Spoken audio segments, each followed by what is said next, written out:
What's going on, YouTube? We're back from the break, I guess. It's the next day, whatever. Frack. I went overtime, and that is so my bad. I just got really into this game. I'm so sorry. Well, actually, it's more my fault. I keep 30 minutes because I want to keep it like knit, but whatever. That's my fault. So we're going to continue Let's Play, and I just okay. The reason I keep it half an hour is because I want to put a proper intro and outro at the very end, because I'm not that good with editing yet, and I don't have any royalty-free music, and I don't know how to do all those links and stuff like that. So I want to put a proper intro and outro on the beginning and end of every video. So that's that. Anyway, I suppose I'll grab it. I gave a hard habit to break. I wandered down to the fiction section toward the back of my library, scanning the bookshelves for anything that catches my eye. As I do, I look over to the corner where Hanako has been last time I was here, not really expecting anything to come of it. And she's there! Hi, Hanako-chan! Hello, baby! Surprisingly, though, she's there, absorbed completely in a fairly thick book. I decided against intruding on her last time and get back to finding reading material. After an indiscernible amount of time spent perusing the aisles, I finally decided a couple of books to get and slide them off the shelf. With a minimum of fuss, I quickly walk over to the counter, check out my books, and pop them into my bag as I walk out. By the time I leave the main building, sunset isn't too far away. A small trickle of students remain, but the majority have left, presumably to their own homes and dorms. Feeling utterly drained, I head to my room to read the books I borrowed. There's been enough action and excitement for one day already. First is Alice's Adventures in Wonderland. I know the story, of course, but I've never actually read the original books. It's just as trippy as I remember the story to be, with the wacky characters and nonsense plot.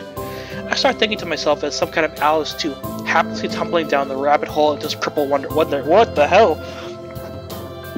Ugh, I need to calm down. I need a minute. Namaste. And also my tongue is really sore, I don't know why. It's not cool to call it Cripple Wonderland, whatever. Okay, that's a rather strong expression. At least he caught himself. I was about to get mad. Still, the isolated location in the overt way the school accommodates to absolutely everything is unsettling. It's like another world. I wonder why I can't shake the feeling of being an outsider like Alice, despite most everyone being so hospitable and friendly with me. Turning another page, my mindset starts drifting further away from the book. It's quiet, and I can hear my heartbeat thumping against the fabric of my shirt. For some reason, it makes me feel really bad since the time in the forest with Iwanako, like I was locked in a cage with something nasty and scary. I put the book down for a while and stare at the ceiling, taking my time to shake off the feeling. 200 pages later, I fell asleep. Wow, this guy is like me. When I read before, sometimes I read before bed, and I'll be like 10 chapters in, and I'll be like, maybe I should go to bed. I should go to bed.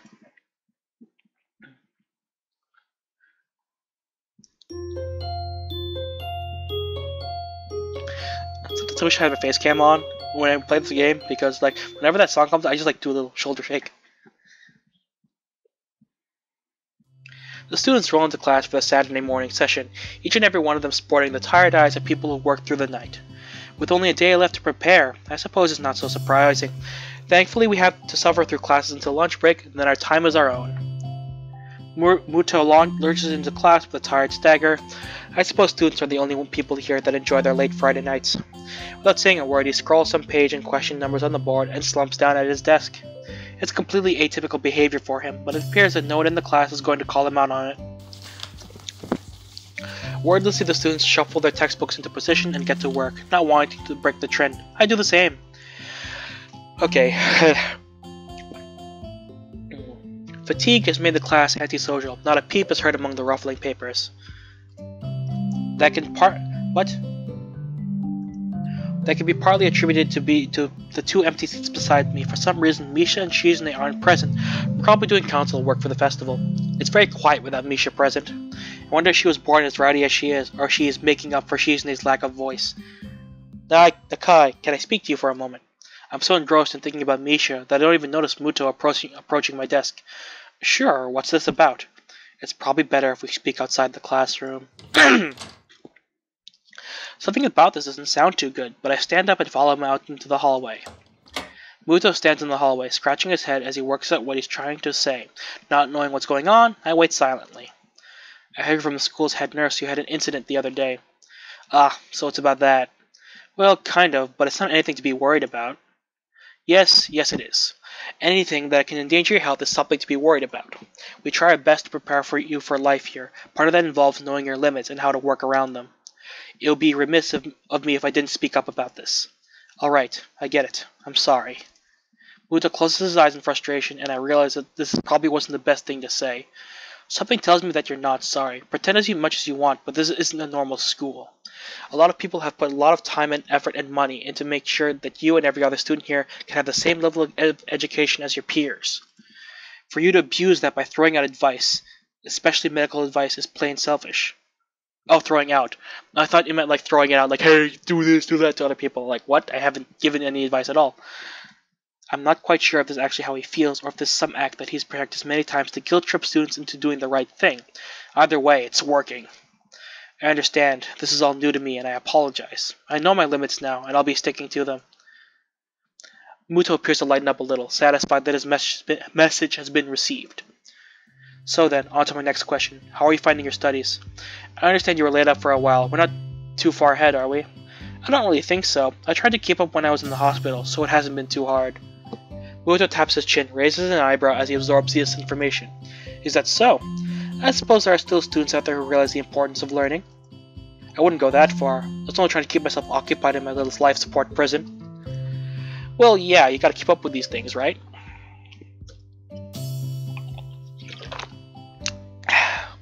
That's exactly it. One wrong move in this world and you're left behind, right? Right. Wouldn't want that to happen. No, you wouldn't. Every week there's new scientific discovery, most of them being nothing to the lay person, but to any one of them it could be the next big thing. I thought it said Big Bang. My bad. I'll keep that in mind. It's obvious that Muto's serious talk is over, and has gone back to his standard, slightly scatterbrained approach to life. I think, in hindsight, that I prefer him this way. He's slightly more predictable in his unpredictability. Well then, I think that's all I really had to say. Let's go back inside, shall we? My relief at that suggestion is insurmountable.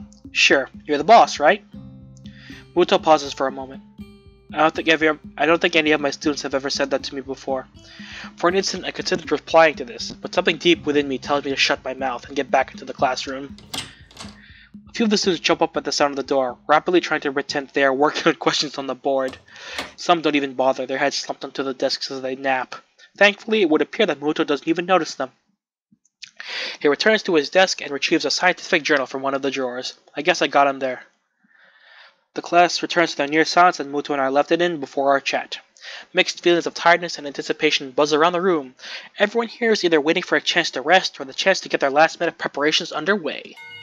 The clock on the wall slowly ticks the remaining class time away until finally the bells cry out, ending the torment. Before you all leave, I expect those answers for those problems by Monday. The class sighs as one, instantly regretting slacking off, but still acutely aware of the more pressing issue at hand. The classroom empties in a blink as everyone rushes to their last-minute festival preparations. I stay behind and quickly finish the questions so I don't have to bother with it over the rest of the weekend, with the festival and all tomorrow. Apart from me, Hanako is the only one left, obviously waiting for Lily.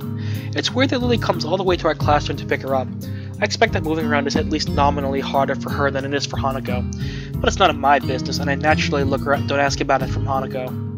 Despite their relaxed relative proximity to our seats, neither tries to strike up a conversation about that or anything else either, so an oppressive silence falls upon the classroom.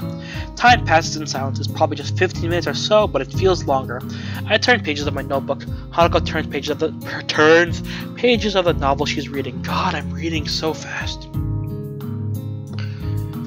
My pencil lead splinters against the paper just when I'm about to finish a paragraph. Oops. Oh, I muted it. My bad. The sound of my irritated sigh, subsequent fumbling, around for a sharper feel like they're breaking the mood of the classroom. Hanako keeps her eyes firmly away from my direction. Hanako, if I insulted you somehow, I'm sorry! Hanako, sweet child! Before long, Lily's tall figure appears in the doorway. I bet she's European. Hanako. Her name is all it takes to make Hanako jump up from my desk and run to Lily. Oh, so cute. They talk quietly for a moment, but it isn't long before Lily leaves down the hall and Hanako idles back to the classroom, taking her seat once again. I watch Hanako out of the corner of my eye, out of sheer curiosity at the idea that the two would be separated. For a couple of minutes, she does nothing but sit with her chin in her hand, staring at the desk dejectedly. The boredom evidently becomes too much for her though, her slender frame reaching into her bag, pulling out a small book. Come to think of it, that isn't the one I saw her reading at the library. She must be quite a fast reader to get through them at this rate. After about 10 minutes of restlessly shuffling in her seat trying to read, Hanako closes her book and leaves too. As should I, since the assignment is all but finished and there's nothing else to do in the classroom. Not that they have anything to do anywhere else either. The school is a beehive of activity, but nobody pays me any heed. I saunter past classrooms filled with students frantically doing this and that, buzzing around like little worker bees. You wouldn't guess the school day is over. Oh my god, there's so many people! It's a bit quieter outside, but not by much. People zip by left and right, hurrying as quickly as they can, busy and energetic. I feel the opposite. The midday sun seems to be draining all the spirit out of my body, making it feel limp all over. Warm, soft air flows inside my shirt, feeling like a cushion. I yawn lazily, thinking about what I'd do. I'll drop off my books at the dorm and then... something I haven't decided yet. Maybe Kenji's in his room. No, don't talk to Kenji. Leave him alone, leave him be. Don't talk. No, I don't like him. On the way to the dorm, I spot Emmy coming my way, running despite not having those weird running prosthetics on. I wave at her, and she skids to a stop. Yo, Hisao! Spatters of white and green paint adorn her nose and chin respectively, but her smile is wide as it seems it always is. She leans closer to me, amplifying the feeling she is examining me. What you doing? Nothing really. I don't have anything to do for the festival, and everyone else seems to be doing something important. That's perfect! You can help me and Rin! With the festival prep? I'm not sure if I would be much of help. That's fine, I'm not much help either. Emmy grabs my wrist and starts dragging me back inside the school quite forcefully. Damn, this girl's strong! Even her walking speed is more like jogging, makes me stumble over myself simply trying to keep up. The stairs slow Emmy down a little bit. Maybe it's hard to climb with her legs, or maybe she's finally out of her breath. We go all the way back to the 3rd floor and the seniors' hallway, ending up where I left 5 minutes ago. I could just as well have stayed there waiting for Emmy had I known. Is Rin working on that mural still?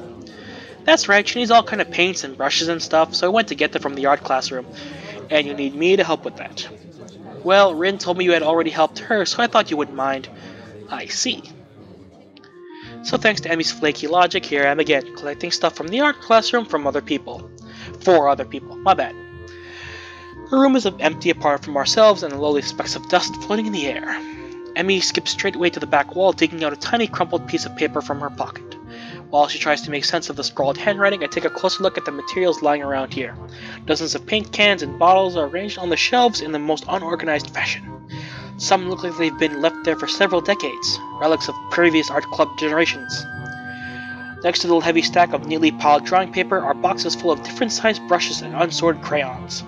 The smell of paint, turpentine, and fresh paper float in the stale air, mixing in my nostrils to form the unmistakable scent of art. Emmy studies her notes, comparing them to the markings on various paint cans, and passes them to me as she finds the correct matches. She stretches her neck to look at the topmost shelf, but it's not quite enough. Her eyes level stays below the shelf no matter what she does.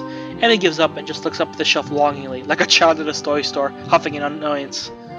After a moment of building anger, she starts jumping up and down, apparently trying to speed read the labels during the fraction of a second she can see them and catch what she can.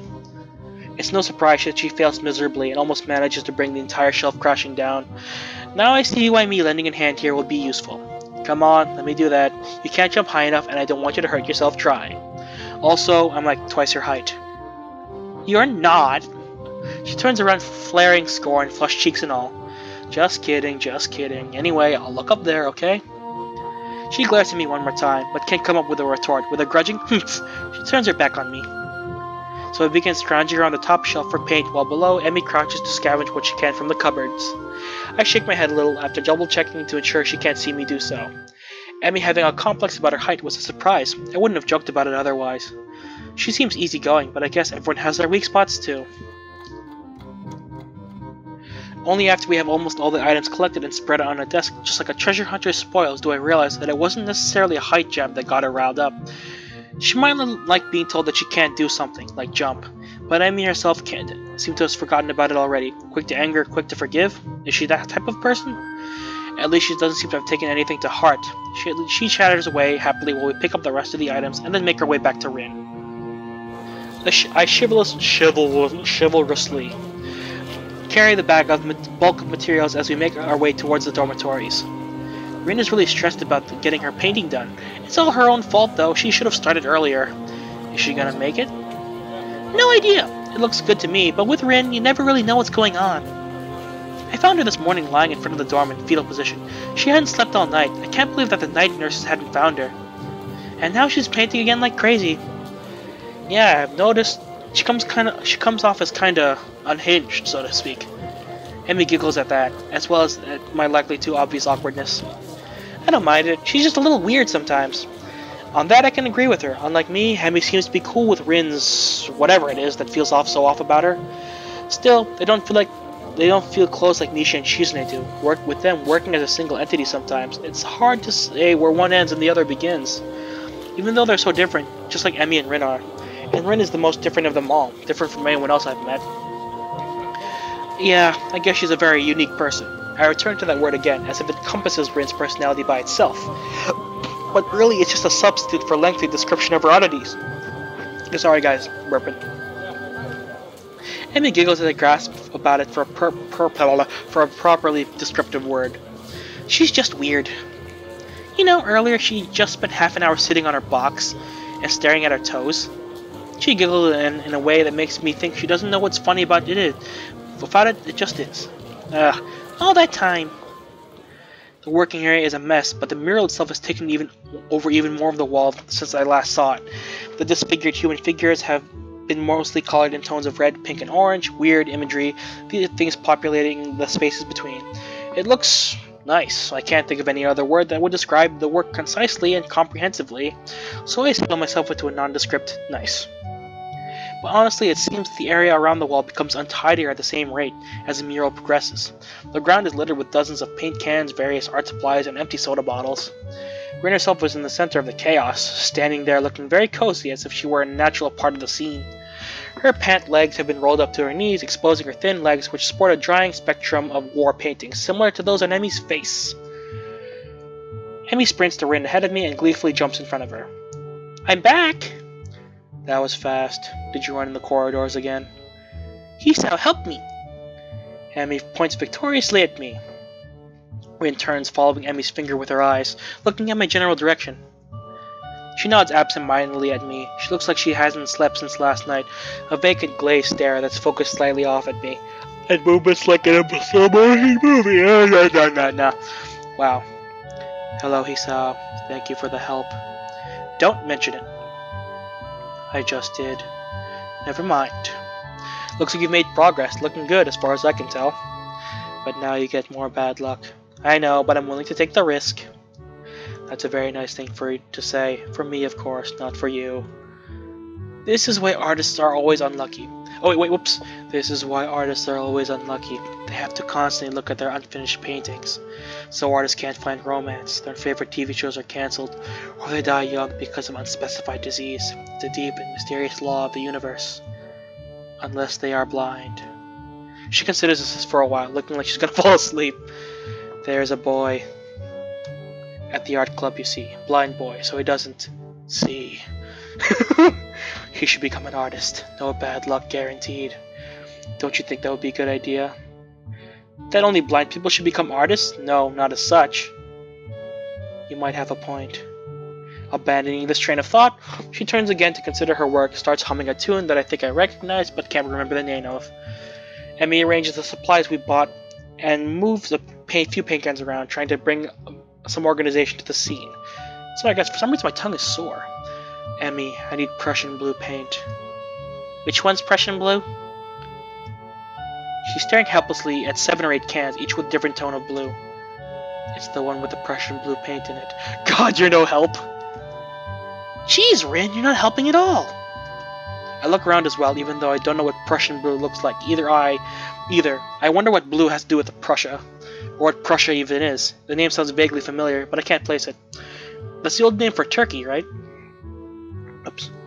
While none of the blues look more Prussian than others, the small print on the label is legible enough to determine that none say anything about some contents being Prussian. There's no Prussian blue here. We need to go get some more then. I open my mouth to say that actually, when not both needed for such a simple task, like finding another pot of Prussian blue, but Emmy's already grabbed my arm and started dragging me off. I wave to Rin, who doesn't seem to have noticed that the two of us are even leaving. Well, she'll notice when she goes for her Prussian blue and finds it's still not there. Maybe. Probably not, actually. While I'm busy thinking about how weird Rin is, Emmy's been dragging me back to the art classroom. I feel myself starting to run out of breath. What's the rush? Huh? Emmy's giving me an apprising look as she's trying to figure something out. It's just that you seem to be in a hurry. I'm not sure I can keep up. Comprehension dawns on her face. You're not out of breath, are you? There's almost an accusing playfulness in her tone. I'm tempted to deny it, but then I realized that I've been breathing heavy since we stopped. Guess it's kinda obvious. A little. Not everybody can be in shape, you know. It takes all kinds, right? Emmy frowns, and it's not a particularly good frown. That is, I should get in shape. Not that I hadn't already decided to try for that. After the flutter on the track, I figured there's a real need to get in some sort of running habit. I was, after all, feeling pretty good until I had my false alarm. Well, actually it wasn't, but it was fun. Meanwhile, my comment seems to have helped Emmy come to some sort of decision. Well, that's it then. She gives me a serious look. You're joining me. I beg your pardon? In the mornings. You and I are now running partners. I've got a routine all planned out, in fact. She produces a crumpled sheet of paper. I've got it right here with me. I take the sheet of paper and give it a once-over. Times, dates, laps, all laid out. A slow increase, just a few laps a day, too. My god, does she expect to have me running marathons? Where'd she find the time to get all this together? And how long has she been planning this anyway? You've been planning this? A little. But it's really the nurse's idea. He told me to keep an eye on you to make sure you exercise like he told you to. A vast conspiracy? Maybe Kenshi's onto something here. No, don't even consider Kenshi's whatever the hell going on in his head. That's not okay. This seems to be a bit much for just keeping an eye on me. Well, to be honest, I've been trying to find the running partner in the mornings for a while now. My god, Kenshi, if you only see the scheme unfolding. Who the hell, what? Okay. Give me a second, guys. Alright, I've returned. Sorry about that. Why do you need a partner for, anyway? It's easy to keep a workout if you're not the only one doing it. I have to agree with that. Isn't that obvious? You're less likely to quit if someone else is counting on you to be there, right? I see. And this won't only keep you running, but it'll make sure I keep running as well. Meaning that I'll be obeying the nurse. And I'll be keeping an eye on you just like he asked. You caught on quick, Hisao. And if I refuse, I have no intention of refusing, of course. But I've at least got to put up the token of resistance to such a masterfully executed plan. Well, if you refused, I'd have to pout. And you'd have to live with being a guy who made Emi Ibarazaki pout. And you don't want that on your conscience, do you? After the demonstrate, Emi began pouting. It's the most adorable, heart-wrenching thing I've ever seen. Oh, she's so cute, I want to pinch her cheeks. Okay, I'll do it. Just don't do that. I feel like I just hit a puppy. So it's settled, right? You're going to be my running partner? Follow the workout? And the dietary plan? Dietary plan. Yeah, the dietary plan. You gotta eat healthy if you're gonna get in shape, you know. Examine the workout routine closely. I don't see a dietary plan on here. Oh right, I forgot to give that to you. Another crumpled sheet of paper is produced and handed over. It's somewhat less detailed. I had the nurse help me come up with it. The amount of dedication that the nurse is to keeping me in good health is pretty overwhelming. I don't know how many school nurses who would get one of their students to spy on me, much less help come up with a dietary plan. Then again, I'm not in a normal school, and maybe it's not such a bad thing. Then again, this dietary plan seems to cut out just about everything that'll be offered at the festival tomorrow. So when does the running start? After the festival. Right after? What if we had something to eat there? I could get a stomachache, you know. I meant the day after the festival. I knew that. Wasn't there something we were supposed to be doing? Oh, I guess we should get that paint for Rin, huh? Oh no, it slipped my mind! And that's where I'm gonna leave the video for now. I'm keeping to that half hour, so yeah. Sorry about like me leaving and doing that anyway. So yeah, this game's actually pretty fun. I can honestly say I'm having a good time. What else? I can definitely say that like well, it's definitely good enough that I forget about my time limit, that my self-imposed time limit. But yeah, I can definitely say I'm having a lot of fun reading through it. It's a joy. I always love reading, but but now with the visual aspect, it's like a movie that I'm reading out loud. And reading out loud is fun. It's very fun. It's helping me learn to speak normally. But I guess it's easier to talk from my head than reading from someone else's words, because clearly I keep stumbling. Oh well. Anyway, thank you all so much for watching. If you like this video, hit the like button. If you want to see more videos from me, hit the subscribe button. And you are now exiting the Shadyverse. My name's Shades, and hope you've enjoyed your day in the shade. See you guys later. I still wave, actually.